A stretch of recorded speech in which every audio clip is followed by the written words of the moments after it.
Gabon, Gabon kaixo denoi. Ongi etorri 2014ko parodia ikustera etorrezaren herritar guztioi. Gabon. Bueno, Gabon, esaten nuen bezala. Gabon, buenas noches. Bienvenidos a todos los que habéis venido a ver la parodia esta noche. Parodiak guk ezagutzen dugun bezala, aurten, Manuel Sagardiare esker, 74 urte betetzen ditu, eta luzaroan iraungo duen esperantzan gaude. Hoi espero dugu. Jakina da, parodia herritarrek egiten dutela, jakun eta udalari esker. Eta nola ez, aktorei esker, soinu teknikariei, musika grabazio egiten digutenei, parodia grabatzen dutenei, kamioia edo kotxea uzten digutenei, afaltzen ematen diguten elkartei, gaur bereziki Lasartearra elkarteari, dantzariei, eguraldi ona eskatzen dutenei, modu batean edo bestean laguntzen digutenei eskerrak. Esta parodia, tal y como la conocemos gracias a Manuel Sagardia, ya desde hace 64 años. Y estamos convencidos de que perdurará largo tiempo, así lo esperamos. Es imprescindible la participación de los ciudadanos para celebrar la parodia, gracias también a la ayuda de Jakun y al ayuntamiento.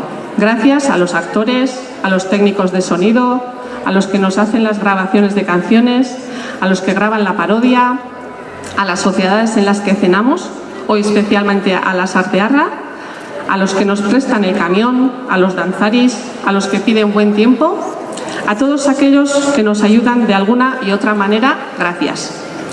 Horien artean ere dago, nola ez, gaur omendu nahi dugun elkartea, Xirimiri elkartea. Decíamos que, como es costumbre, hoy hemos celebrado el Día de Santa Ana, con diversos actos, y toca ahora el turno de la parodia. Una parodia que no podríamos celebrar sin la ayuda desinteresada de muchos vecinos, a los que queremos dar las gracias desde aquí. Entre ellos también están los integrantes de la asociación a la que queremos homenajear este año, la Sociedad Xirimiri. 1989 urtean sortua, beraz aurten 25 urte betetzen ditu, eta urte guzti horiek Lasarteoria herriaren eta Lasarteoriako herritarren alde lan egin dute. Decíamos que fue creada en el año 1989, por tanto la asociación Xirimiri está de celebración y cumple 25 años. Este es nuestro agradecimiento por tanto trabajo desinteresado que creemos que ha dado su fruto. Beraz, txaloka agurtu ditzagun Xirimiri elkarteko kideak.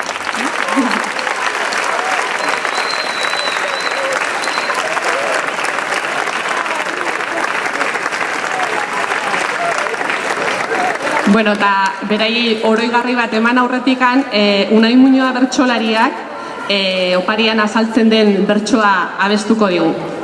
Txalo bat.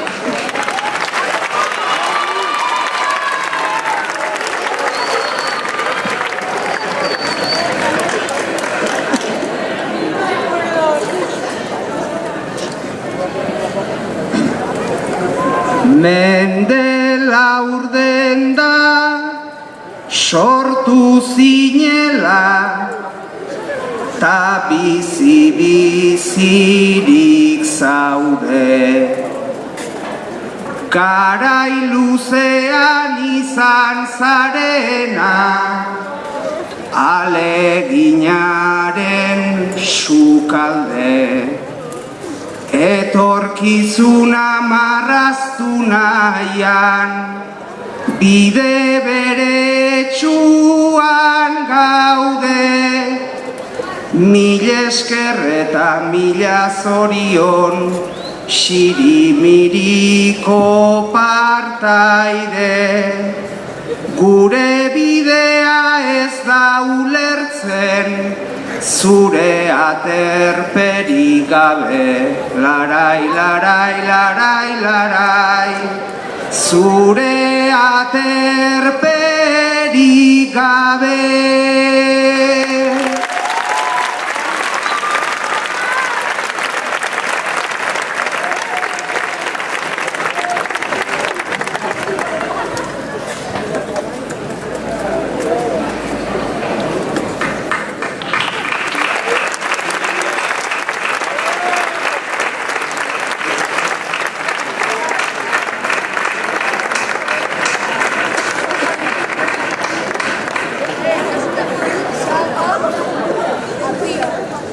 Bueno, Gabon, ni bertso ez de botako, baino hemendikan mila esker Santana parodiako antolakuntzari, gutaz gogorazteagatik.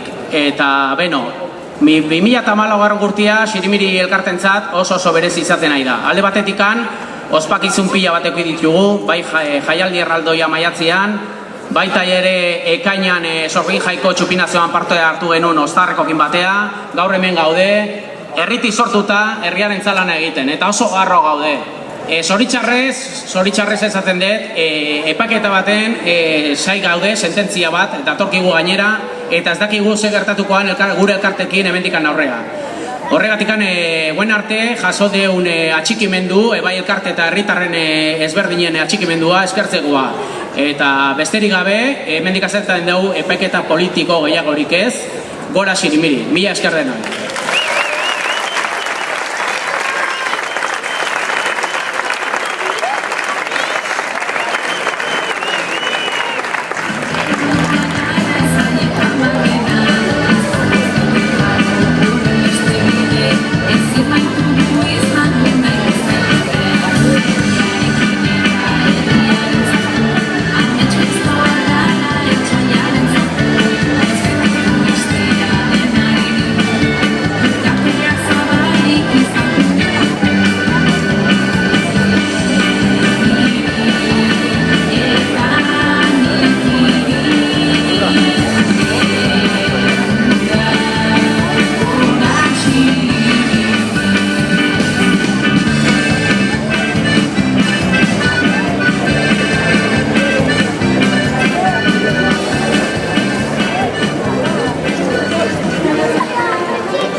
Herritar maiteok, gizon, emakume, gazte eta txiki.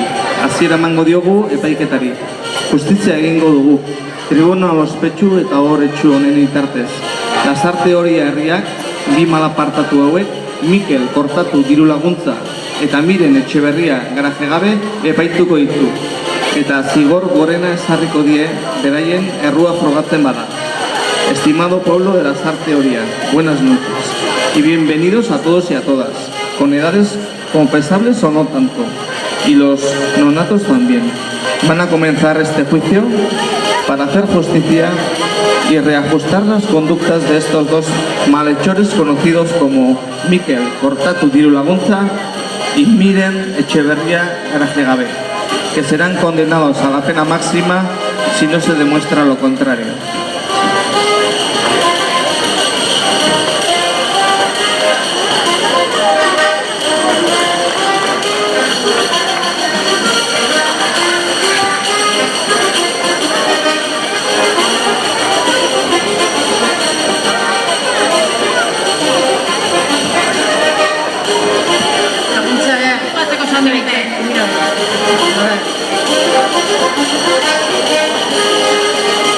Vale.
Gabón, lasarte oriatar guztioi.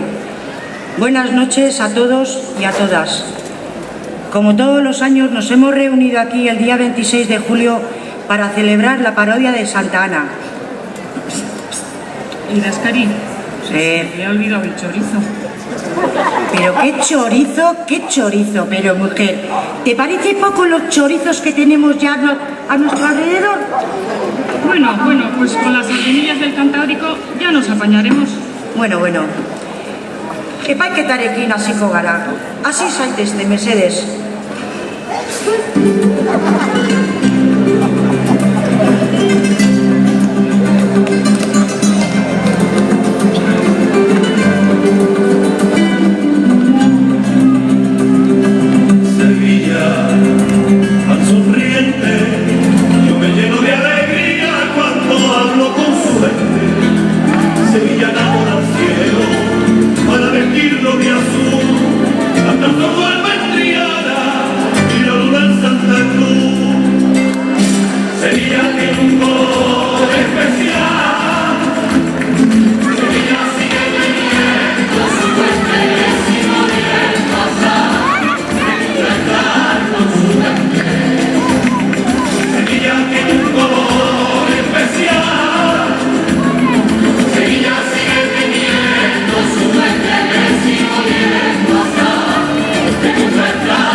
Bando, alkateak esando. Bando, alkateak esando. Alkateak esando que vayan andando.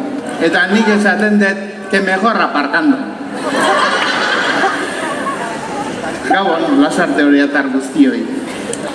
Gaur sekreto handi bat agerian jarriko dugu. Y como bien sabréis, los garajes que tenemos aquí debajo todavía siguen sin dueños. Bueno, eta horretarako ikerketa bat jarri dugu. Eta horren emaitza honako hauxe izan da. Lasarte oriatar peto-petoak izan behar garela garaje hauetako plaza bat izateko. Y como bien sabréis, hay que cumplir los 8 atributos lasarte oriatarras para tener plaza en estos garajes.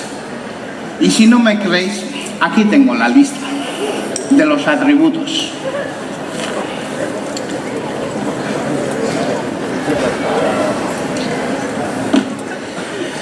Lehendabizikoa, lasarte edo orian jaio izana.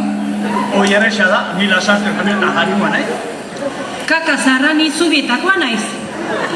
Eta ez hori bakarrik, etxean jaio izana eta 8 belaunaldiz bertan izatea. Vamos, que ni el alcalde tendrá esas plazas, porque ha nacido en Agurain.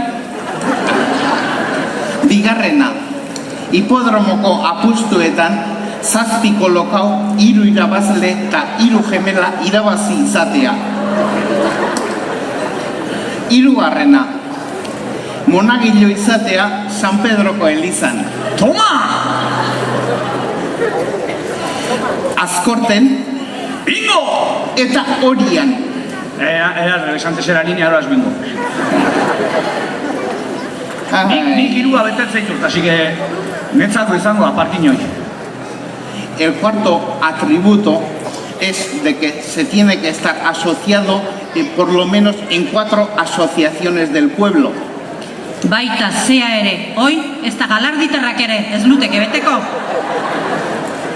Bosgarrena, sorgindantzan parte hartu izana.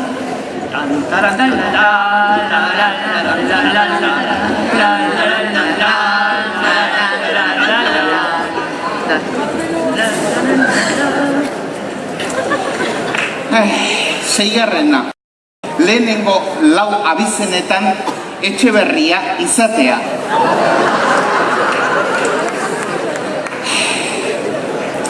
Zazpigarrena, haber tenido alguna pelea con alguien de algún pueblo vecino. Bieta, Usurbil, Añorga, Donosti, Hernani, Alinaga, Pamplona... Zortzigarrena, parodian nazkatu arte parte hartu izana. Beno, hoi Eloi Arroyok ez luke ingo. Ta hoi dena bete berralda garaje plaza xistrin bat okutzeko. Bai, dudigabe gainez. Eta, bueno, aparte de estos, tenemos, la verdad es que esto no acaba aquí. Tenemos un noveno punto que dice, todo el espacio que queda en blanco es para quien quiera poner más eso está tachado. Para quien quiera poner más atributos, ya que de momento no tienen ni la más mínima intención de dar uso a estos garajes. Baita zea ere, indignauta nao. Esto es un horror. Es más ni conseguir una plaza de garaje en Lasarte que ganar unos juegos del hambre. Illa, Lasarte pesadilla. Illa, Lasarte pesadilla. Illa, Lasarte pesadilla. Trucha policía, poca diversión. Trucha policía, poca diversión. Trucha policía, poca diversión. Trucha policía, poca diversión.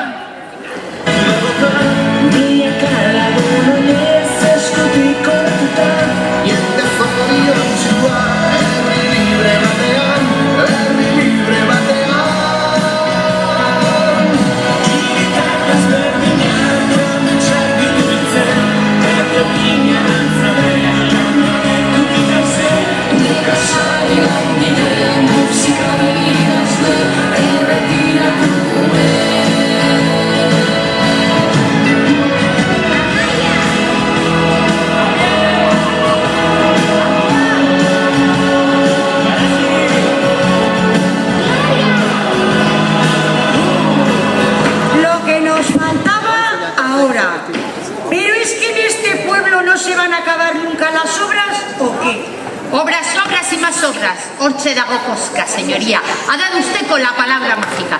Oraintxe bertan deklaratzera deituko dudan testigua. Asko dazka esateko honen inguruan. Idazkari, aurkeztu ezazu urrengo testigua.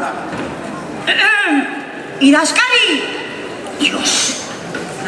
Gutxi txorakiriak eta jarrai dezagun epaiketarekin. Bai, berehala epaian berea. Sardadilla mesedez gure eskubalego ekimeneko bultzatzaile gorena, Antxoni gure eskubidarte Zanjaletegi Anderea. Antxoni. Gabon, Antxoni gure eskubidarte Zanjaletegi Anderea. Ez zaiguzu, zertan datzan zuen ekimena, gure eskubalego herri ekimenak? Bida, oso erreza da. Guantxe azalduko izu. Bira, dena duela hilabete batzuk hasi zen. Ekainaren 8an, Durango eta Iruña lotu behar zuten gizakatea dela eta. Momentu hortan dena arregi ikusi nuen. Gilea 5.000 persona eta haien eskuak. Ezin genuen beste esku alperrigatzen utzi? Eskuak ari garela? Ez alda egia bi malapartatua hauen eskuegon dela herri honetako obrekin behin betiko bukatzeko aukera? Bai, alaxe da.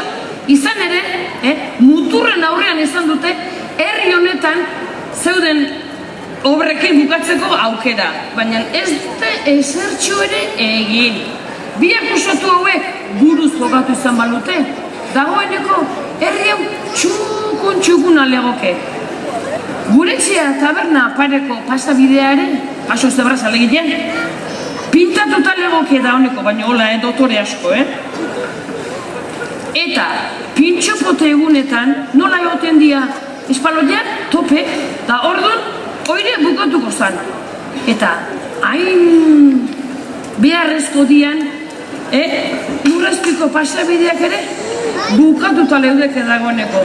¡Protesto, señoría! El testigo pretende terminar con las obras, ¿con qué? ¡Y con más obras! Esto no tiene ni pies ni cabeza. Se acepta la protesta. Antxoni Anderea, eta pasos subterráneos. ¿Pero de qué narices estamos hablando? Pero qué pies, ni cabezas, ni narices, ni 8 cuartos. De manos es de lo que estamos hablando.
Argitu ezazu, behingoz, gure esko baleago, zer ikusi daukan salsa hontan, mesedez. Oraintxe bertan, epailean dut. Eskerrik asko.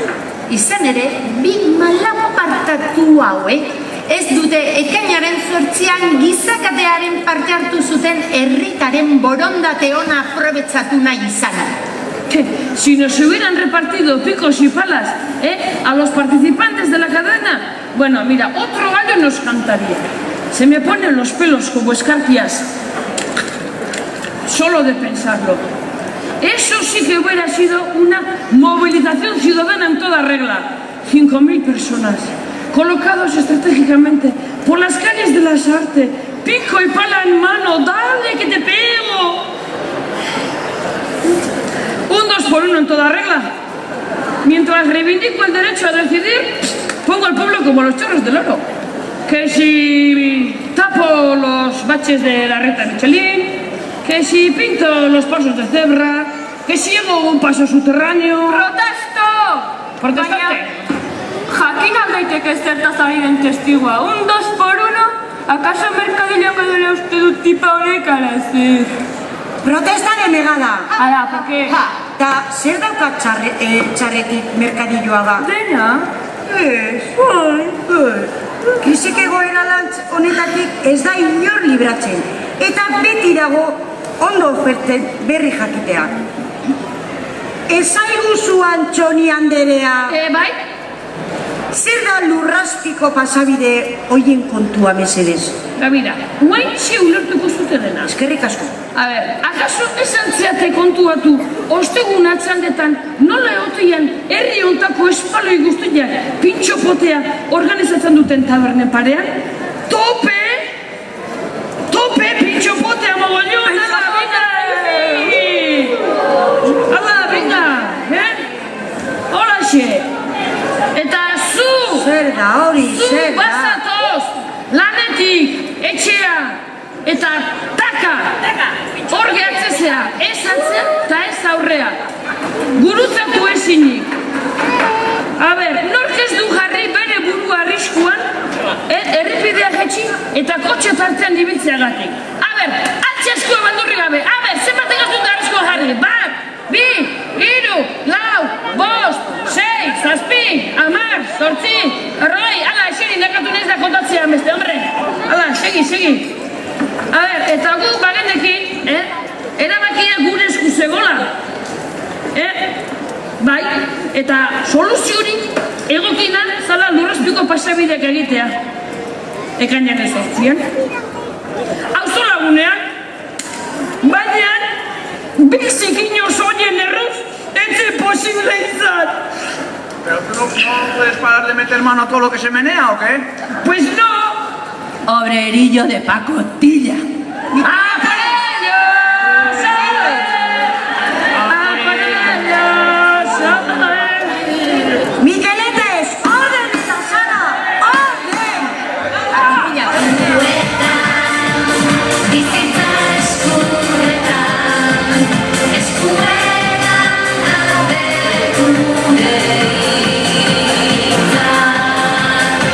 Es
Lasartetik Donostia jutean bidorri famosoi. Ba, Eta, zu? Handi. Osea, baldak izen ondo Lasartetik Donostia jutean bidorri hori. Bai, ando. Ez handik, eskin hartatik. Da zu baldak izen ondo Lasartetik Donostia jutean bidorri hori. Bai, mutila, handi. Lasarte horiako udaletxea. Baina ez aldu ne Donostia baino joan behar? a ber, lasaitu zaitez gizona, eta kontatu zer gertatu zaizun. Pues que yo leí en la página web de Chinchorri que habían abierto un nuevo Bidegorri que llevaba de Lasarte a Donosti y me encuentro aquí con el ayuntamiento. Señora jueza, está claro que la confusión de este señor tiene que ver una vez más con los acusados, que no hacen más que dañar la salud mental, ya no solo de los habitantes de Lasarte, sino la de todos los pueblos vecinos. Protesto! Baina zer demontrari zara. Nire bezeroek ez dute zerikusirik bidegorri horrekin, eta ez horrelako gauzarik asmatu. Denegada! Eta nahikoa da! Profesionala zaretela pentsatu nahi dut. Horren beste protestatu baino, hobe izango litzateke Lasarte eta zerbait gehiago jakitea. Ea idazkari. Azaldu iguzu zer den bidegorriaren kontu hori. Bai, bidegorriaren kontu hori ezapide argi batekin azalduko dizuet. Lehenengo hitza da giltza. Eta zer ikusi da du ezapide honek bidegorri batekin? Ba, bidegorri hau egia esan euskararen bidegorri bat dela. Eta gainera, udaleko edozein lekura joaten bazara, euskeraz hitz egingo dizute. Eta zu zeuk euskeraz baldin badakizu, lehenengo hitza euskeraz egitera animatzen zaituzte. ¿Me está diciendo que he hecho este viaje para pagar estos impuestos? No es posible. Bueno, lasaitu zaitez eta beti hartu dezakezu kotxia. Ez. Errausteginen kontra borrokatu genuen, eta orain kotxearen aurka nago. Argi erakusten du nire aizerotak ekologista hutsa naizela. Bueno, pues begira, pues coja usted el autobús. Ez, bi autobus hartu beharko nituzke, eta hori ezinezkoa. Mira, orduan, vete a Usurbil a pagar tus putos impuestos. Eso ni por asomo, en Usurbil vi emisor y preferiría coger 10 coches a pisar ese pueblo.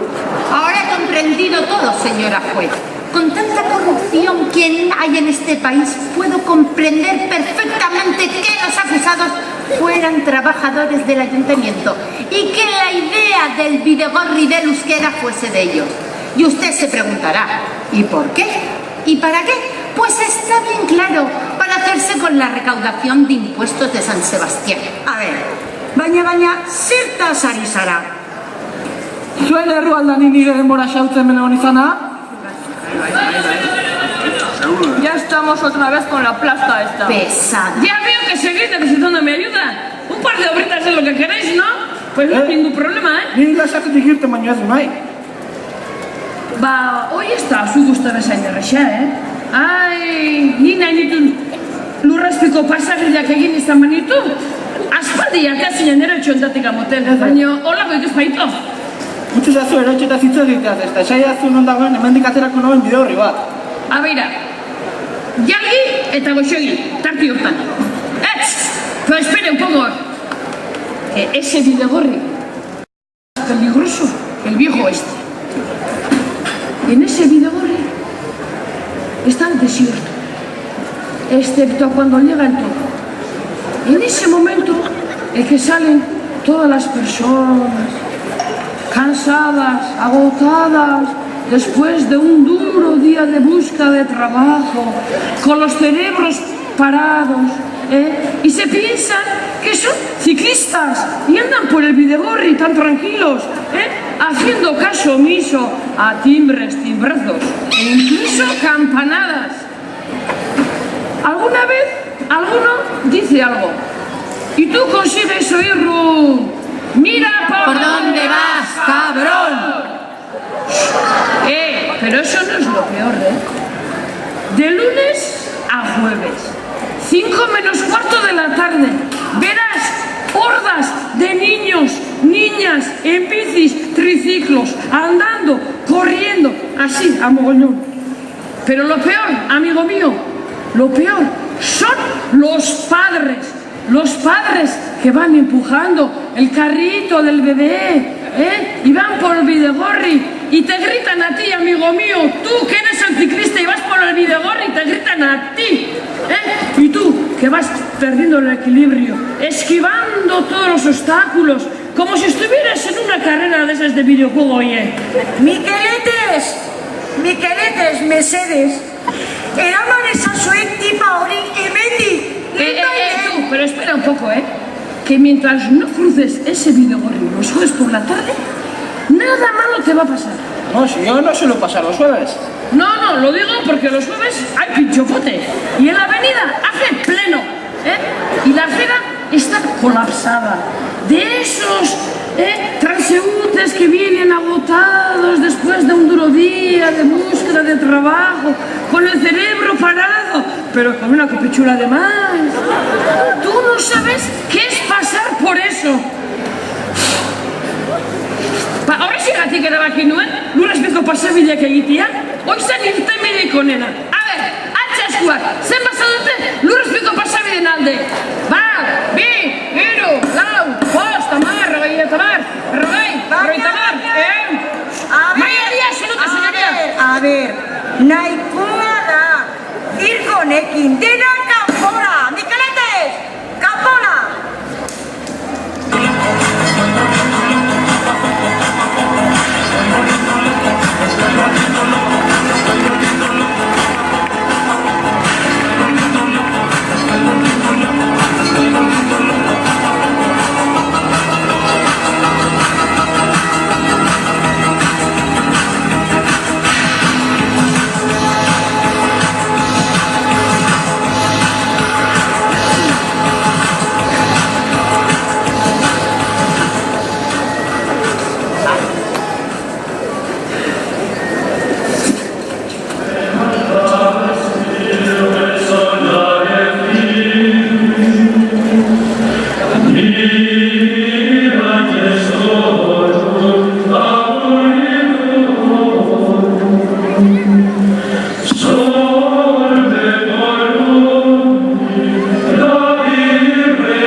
Zer egin dizue Elizak horrela baztertzeko? La iglesia es la casa de todos, pero algo pasa que nunca venís por aquí. Y cuando digo nunca, no solo me refiero a vosotros, sino también a los mandatarios del ayuntamiento. Sí, esos mismos que han cortado completamente la comunicación entre iglesia y ayuntamiento, quitándonos el paso de cebra que nos unía. Baina, nire ustez, Elizaren kontrako konspirazio bat dago honen atzean. Pero qué conspiración y qué leches, bro. ¿No será que la iglesia huele un poco a rancio y con esas ideas retrógradas, más que atraer a la gente, la espantáis? Ez eta ez. Eliza zarkitua, bai zera, Eliza oso modernoa da. Ez alduzu ikusi orain mezak mikrofonoarekin ematen ditugula, eta abestien letrak kainoiekin proiektatu? Jendeak Elizara etortzari utzi ziola ikustean ikerketa bat egiten hasi ginen arrazoiak bilatzeko. Hemos analizado la conducta de los lasartioriatarras infiltrándonos en las reuniones de parte Arche, en algunas solo, porque eran tropecientas. Hemos realizado encuestas, denetatik egin dugu arazo honen arrazoiak bilatzeko. Eta aurkitu ditugu, baita hauek konpontzeko modua ere topatu dugu. Epaile anderaren baimerarekin gure ikerketaren emaitzak azalduko ditut. Hau da, punto número 1. La gente no viene a misa porque zumba. Ya me gustaría ya, pero estoy todo el santo día en mi altar. Un escándalo, señoras y señores, un escándalo. O sea, inkestan zure denbora libreak zer egiten duzu, eta galdera jarri, eta jendeak lotxarik gabe eta lasai asko zumba erantzun dute. Eta harrigarriena, hori erantzun dutenek 89% emakumezkoak izan dira. Kiroldegian zumba klasea zegoela ikusi genuenean bertaratu ginen. Eso de zumba es muchísimo peor de lo que nosotros pensábamos. Menudos bailes, menudas coreografías. Ay, y menudas que me lucen algunas. Ay, talentas. Señor cura, todos sabemos que el celibato es muy duro, pero que muy duro.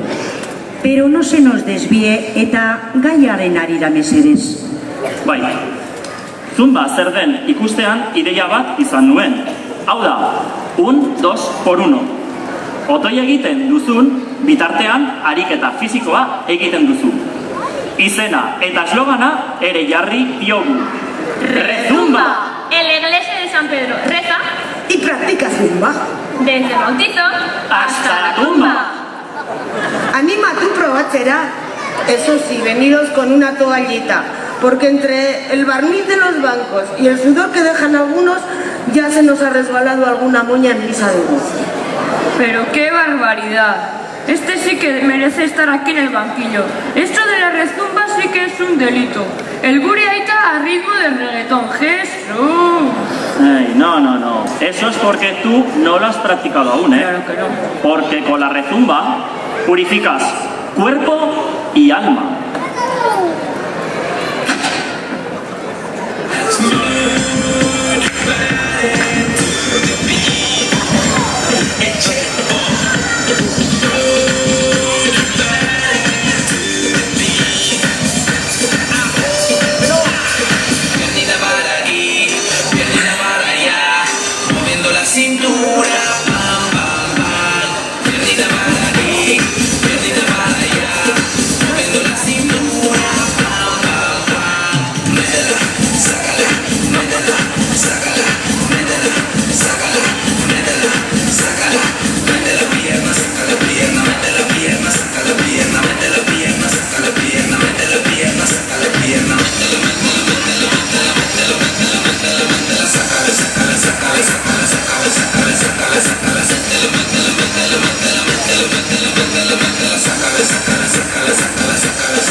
Bueno, y aparte de facilitar el titular al diario vasco, con eso de que la gente no va a misa porque zumba, ¿alguna otra cosita más que alegar?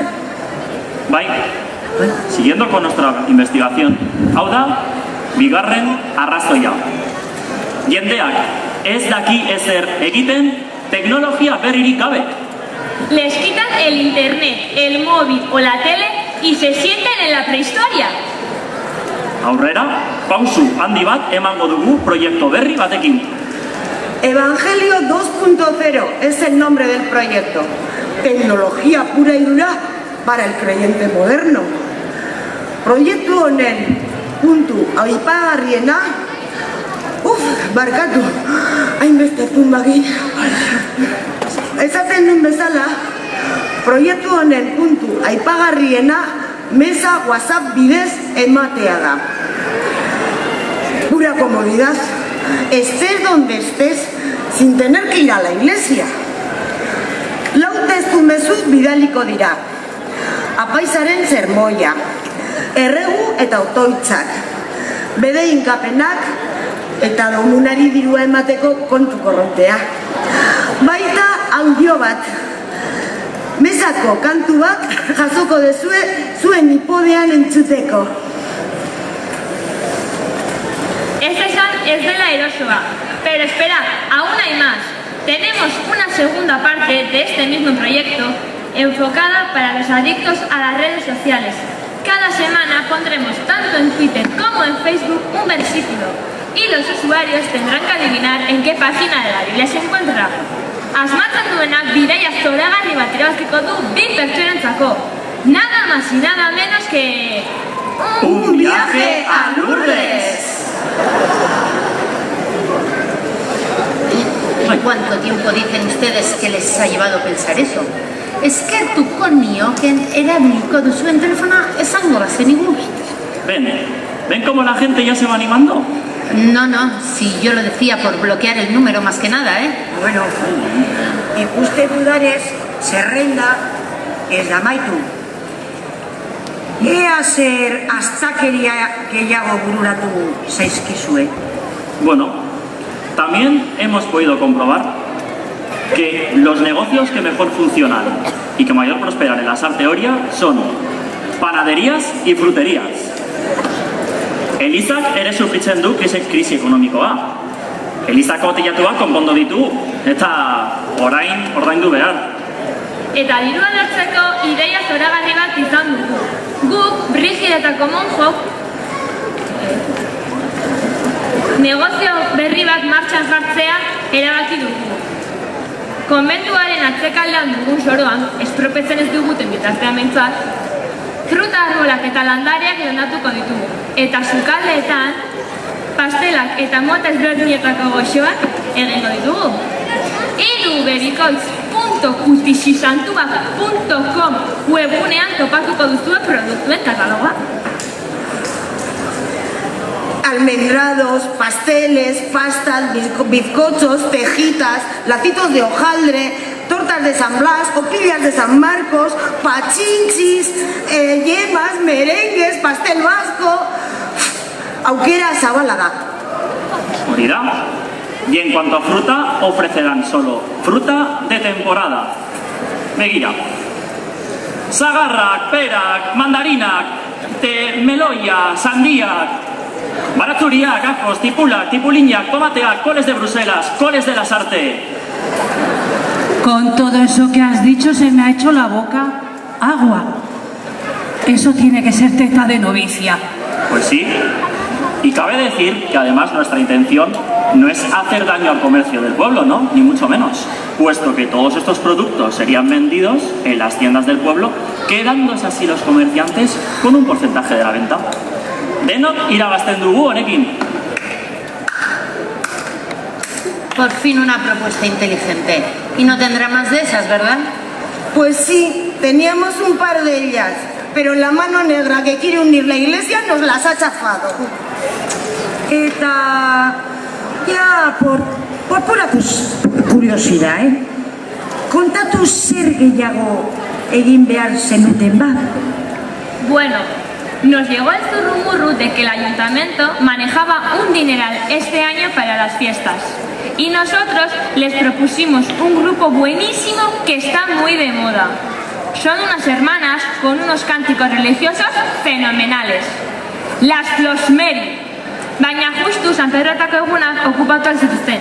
¡Qué pena! Para un año que podrían traer algo decente y llenar al pueblo de gente. Pues sí, la verdad. Además, nosotros, los de la iglesia, no somos tontos y estamos registrados en las GAE. Y por cada cancioncita de temática religiosa que se canta, un pellizquito que nos llevamos. Baina, tipo honen zer esateu. Aurtengo kontzertuk zolarrik izan dira, eta laun batekoa, Jesus, hoi baiz kontzertu zolarria.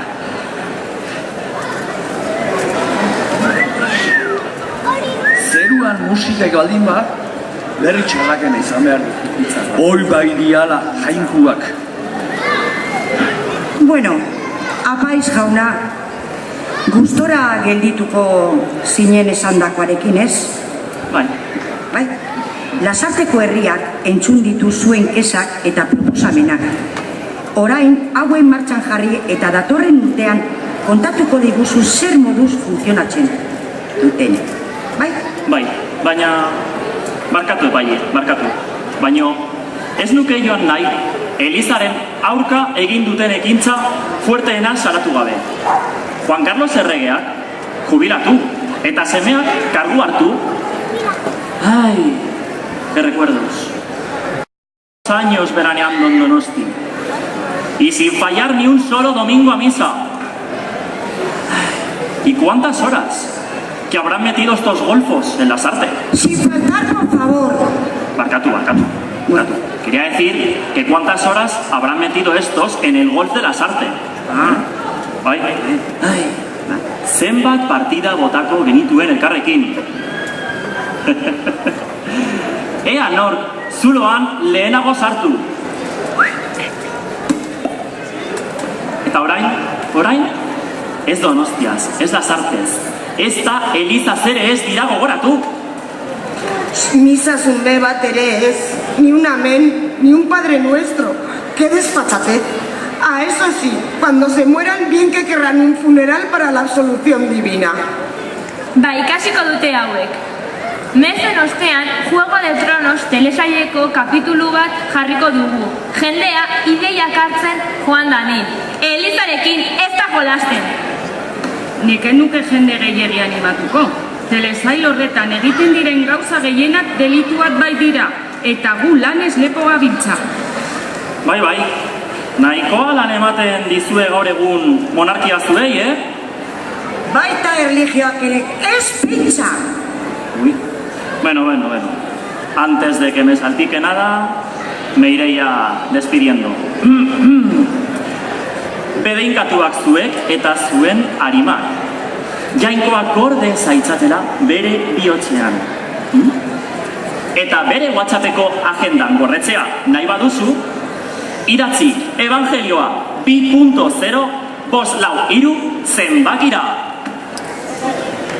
Emaiozue bakea elkarri.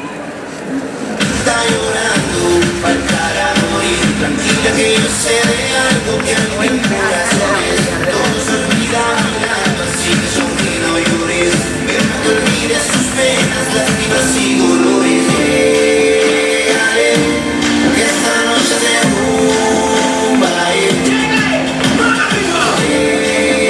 Dale, vamos a hacer la fiesta. Moviendo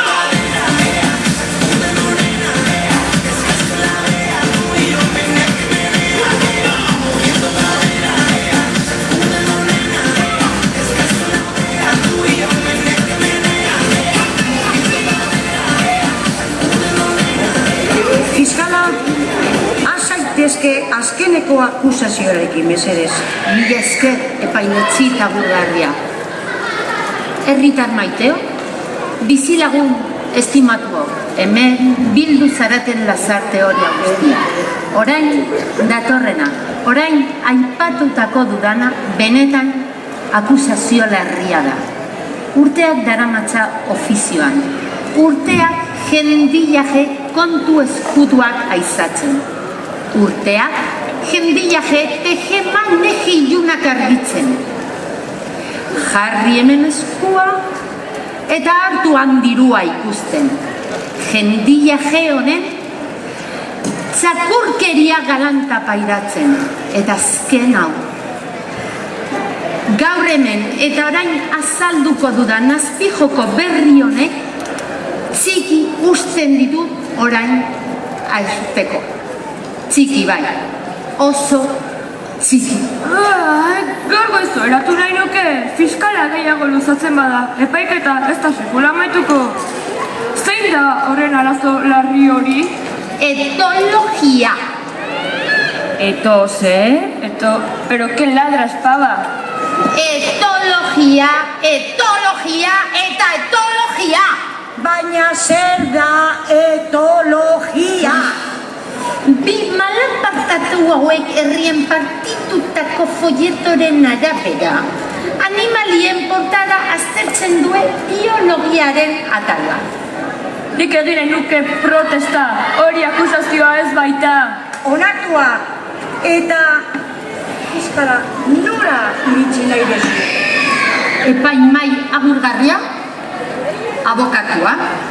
Jendaike honek etologiaz bailatuta egin nahi zuen konplota azalaratzen saiatuko da. Konplota?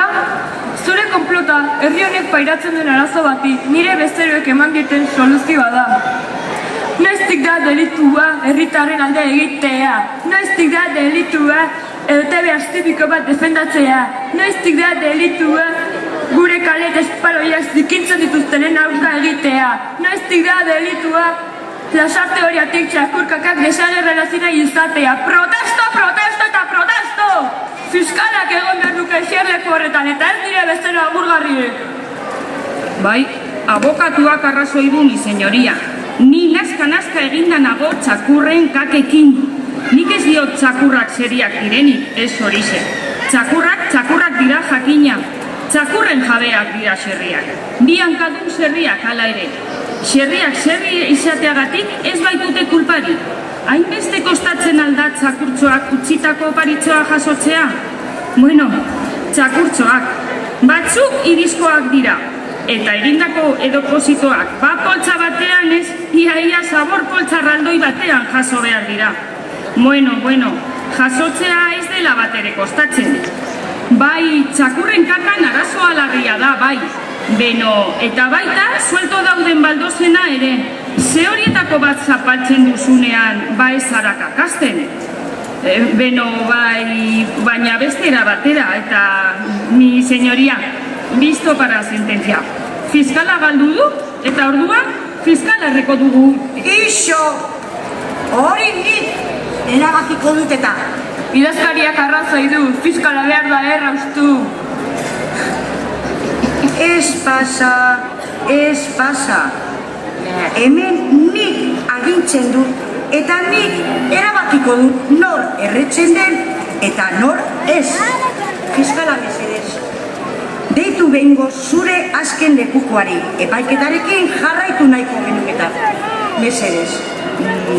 Hemen ez da lekukorik ageri. Nola liteke? Egia da. Bago. Nik ezin dut onartu, lekukoak direla bukatu. Hori horrela bada, epaiketa suspenditu. Nik ez dut esan lekukorik ez dagoenik. Idazkarien zerrendan ez dela gertzen baizik. Lekuko asko daude. Mordoska, nire lekukoa parean dugun edo zein herritar izan baitaiteke. Bueno, Gidoia idazteko, tantzesteko, jende faltan gaudela, gauza jakina da, bale. Baina hau gehiagi da, entxeaiatu gabe goko duzu lekuko bat, edo zein, barkatu baina hori ezin dut onartu. Printzipio batzu dazkat. Nik horrela ez dut aktuatuko, suposatzen da epaiketa galdu behar dutela eta hola ezin da.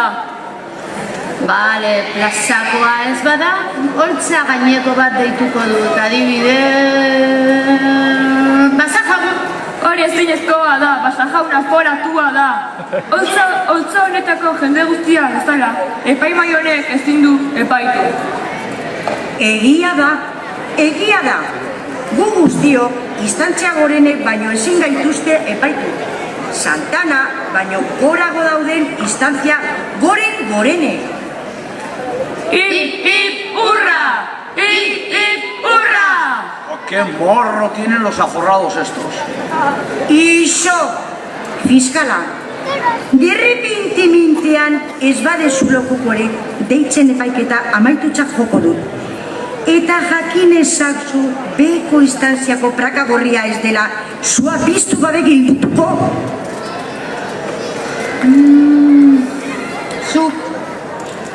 Zu, gora. Baina hau egin daiteke? Foratua ez dagoen bitartean, intokable bakarrak gu gara. Bai, baina ez badago leku hori gure zerrendan joke lio, no? Eta proba? Ez badago probari? Zer lotuta nagoiak. Nor zaitugu, esan zure izena eta abizena. Benita y Xuriplas. Beni para los amigos. Lasarte horiakoa de toda la vida. Zortzi ezaugarri? Ez. Zortzi bider zortzi ezaugarri lasarte horiatak detonde. Etologia zer den baldakizu? Jakingo zu ba, nik ere jaso nuen folletorik Eta txakurrak ezteko ikastarora joan nintzen nire pitxitarekin. Pitxita? Bai, pitxita. Nire pitxita? Eta egiten aldu putzik ipurdia itxita? Ez putzik eta ez kakik. Txakur guztiek bezala, uzkia irekita egiten du kaka nire pitxita. Eta zuk nola ez poltsatxo batean jasoko dituzu pitxitaren pitxiak, ezta? Noski ba, ondozitako irritarra baina ez, Etologia ikastarora apuntatu zinela esan duzu. Bi hauek ematen altzuten? Hauek. Bai, eta zer nahi duzu esatea, oso arraroa zandana. Vamos a hacer complot, behin eta berriro esaten zuten. Vamos a hacer complot. Konplota, ikusten konplota, gure herritan maiteen konplota, aurkako konplota. Pero explíquese, Benita, explíquese. Ikastaroan mapa bat hartu zuten, eta estrategak izango balira bezala anibiltzen ziren esanez. Dividiremos el municipio en cuadrantes de colorines. A cada cuadrante le adjudicaremos un número y eso será como hundir la flota. ¿Hundir la flota? ¿Hundir la Sarteoria? Esto es un ataque en toda regla. Pero explíquese, Benita, explíquese. A ver, por ejemplo, cuadrante C2, Baguada Goyegui, 24 horas, perros sueldos acompañados de dueños. Cuadrante G17, Brunet Parquea, perros sueldos acompañados de dueños entre las 18 y las 11 horas. Y así todos los puñeteros días, teniendo que aprenderse de memoria los cuadrantes. Que aquí el que tiene chip es mi pichita, pero yo ya no tengo coco para eso. No. 23F, Chimistarreta Parquea.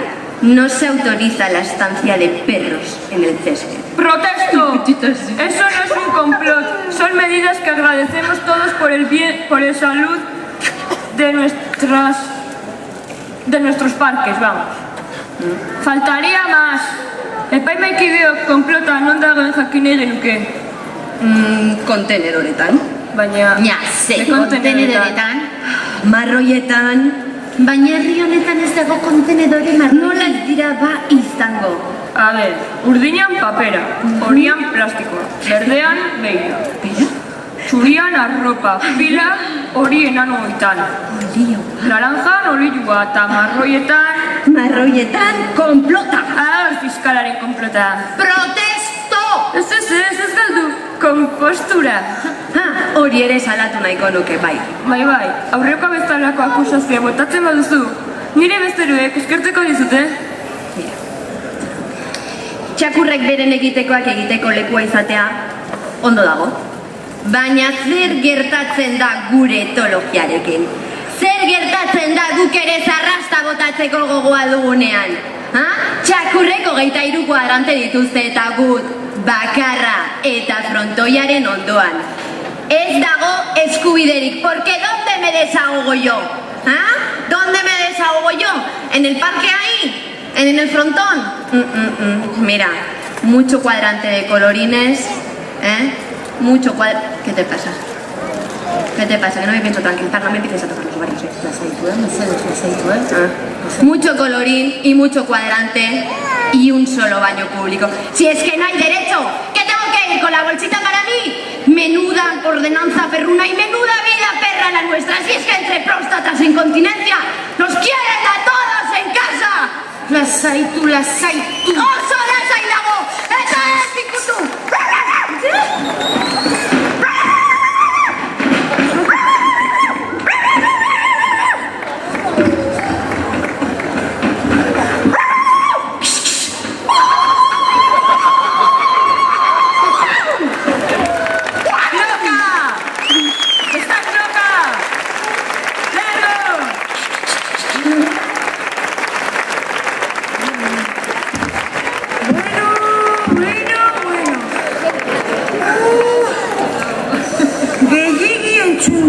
Dagoeneko,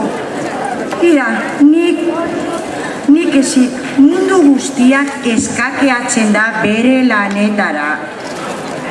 Orduan, nik ere bai,